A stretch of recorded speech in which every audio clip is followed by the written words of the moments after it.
Today we're joined on the phone by Bert Berns, son of the legendary songwriter Bert Berns, and a new documentary coming out about him, Bang, the Bert Berns Story. Bret, how are you today? I'm great, Dustin. How are you? I am great as well. It's great to be speaking with you. Thank you for having me on your show. Well, I know we only have a few minutes, but let's talk a bit about the new documentary you have, Bang, the Bert Berns Story. Something the listeners are going to want to know about. Maybe they haven't heard of Bert Berns yet, but they're going to want to. It's really the great untold story of rock and roll. I realized at an early age that my father had been, not just one of the greatest songwriters and producers and record men of the 20th century, but also the most obscure. So we just set out to tell this story, come hell or high water, warts and all, in order to get him recognized for his place in our musical culture. Yeah, it's incredible when you look over the list of all the things your father did in the music business, but why is it that he didn't get the recognition he deserves until now? Well, first of all, we usually know who sings the songs and not who writes and produces them, but because he died so young, so long ago, this is the 50th anniversary of his passing, the sands of time buried his legacy, but it was also political. He was whitewashed from the history books and blackballed from the halls of fame. So we just had to tell this story so that people would pay attention again to the music. Yeah, not only is your father's story interesting in its own right, but just how, I guess, the music business works and how something like that could happen behind the scenes, I think, is fascinating as well. Those behind-the-scenes stories are as interesting as the things that happen on the stage, as we've learned, and every element that you could imagine is in this Bert Berns story. It's a love story, it's a mob story, it's a inspirational success story, and it's a tragic story as well. And you kind of mentioned how he was sort of, forgotten over the years because he died at such an early age. How did that work, I guess, if you were the songwriter or the producer? Do you get just a flat fee and then the singer goes on for all the glory, or how does that work?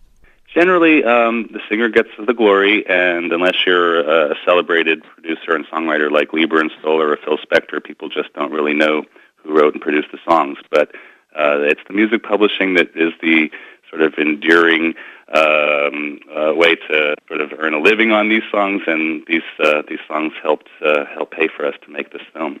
Besides all the great songs that your father was involved with, I think the fact that he kind of brought sort of the Latin rhythms to music, here in the States, really kind of shaped the way music sounded, even up till today. That is one of the great legacies of Bert Berns, is he brought Latin into rock and roll. He just loved the mambo. He would dance in mambo nightclubs in Harlem back when he was in his 20s, and he went to Cuba before the revolution and told stories about running guns for Castro's rebels and turning a whorehouse into a nightclub. And, his stories were really the stuff of legend. But it was that Latin mambo tinge that he put into his music that really one of the things that distinguished his body of work.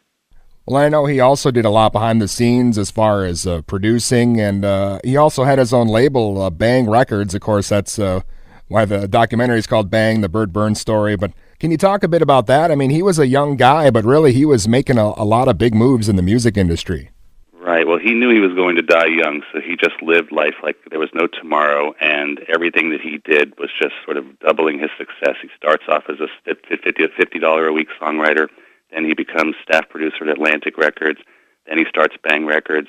All of this late starter. At the age of 31, he had his first hit, and he should have been dead by the time he was 31. So it was really this fast and furious success story that led to Bang Records, where he signed Van Morrison and recorded Brown Eyed Girl and signed Neil Diamond and had all the early Neil Diamond hits. So Bang Records was really one of the most successful independent labels of its time. Yeah, and those guys you just mentioned, a lot of other people that he worked with wound up in the Rock and Roll Hall of Fame, and it's great that he finally did. It took, a long time, as you mentioned, kind of forgotten a bit, but now things are coming full circle, and he just got voted in last year. That's right. It was the culmination of our life's work to get him in the Rock and Roll Hall of Fame. That's how this whole thing started. We thought, how are we going to get our father into the Rock and Roll Hall of Fame?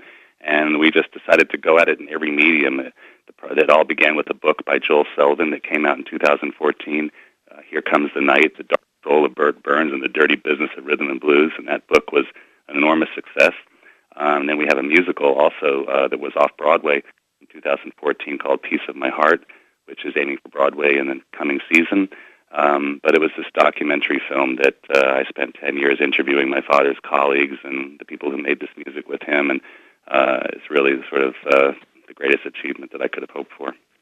Yeah, let's talk a bit about that. All the people that you interviewed for the documentary, I mean, basically a who is who. Can you talk a bit about how that process went? And was everybody on board, I guess, as far as, who your father was, and they were okay with sharing everything? Yes, they love my dad to this day like as if it was just yesterday, and I was really fortunate to be able to get all of his closest friends and colleagues into the film. And we started off like crawl before you walk. We started interviewing the people that were closest to me, like Sissy Houston, and like people like Carmine Danoia, the sort of Italian wrecking crew in the film. And we just kind of built the film over the course of nearly a decade before we approached the superstars, the Paul McCartneys and the Van Morrisons and the Keith Richards. And once those guys saw that their heroes are in this film, I think it made it sort of easier for them to jump into the project. Yeah, that's great. And I think now with the internet and the way people are easily able to research things, something like this hopefully won't happen again where somebody does this kind of work and maybe they get swept up, as you mentioned. It was sort of easy for this story to disappear because you're right, before the internet age, just decades went by, Hall of Fame inductions went by, history books were written, and he was just neglected. So I think now where, even a blogger can make a big statement, and tell the story of an artist who was forgotten, it'll be harder for somebody to fall through the cracks like this. Excellent. And I know, Brett, the documentary just coming out now, but is there anything else maybe in the works or something else we should be looking for? Well, again, it's the musical will be coming to Broadway in the 2017-18 season. We're still looking for the right theater and making preparations for that. And I think there will be a biopic about my dad at some point. We've had some of the biggest actors and producers in Hollywood approach us to tell the story in a biopic, but right now we're just focusing on getting this documentary into release and getting the musical to Broadway. That's enough. Yeah, for sure. Well, again, Bang, the Bert Berns Story is coming out. And again, Brett, it's been great talking with you. Such a great story. I appreciate your time today. Oh, thank you, Dustin. Thank you for shining a light on my dad and on the project. And again, that was Bert Berns, the son of the legendary songwriter Bert Berns, and the documentary Bang, the Bert Berns Story is available now.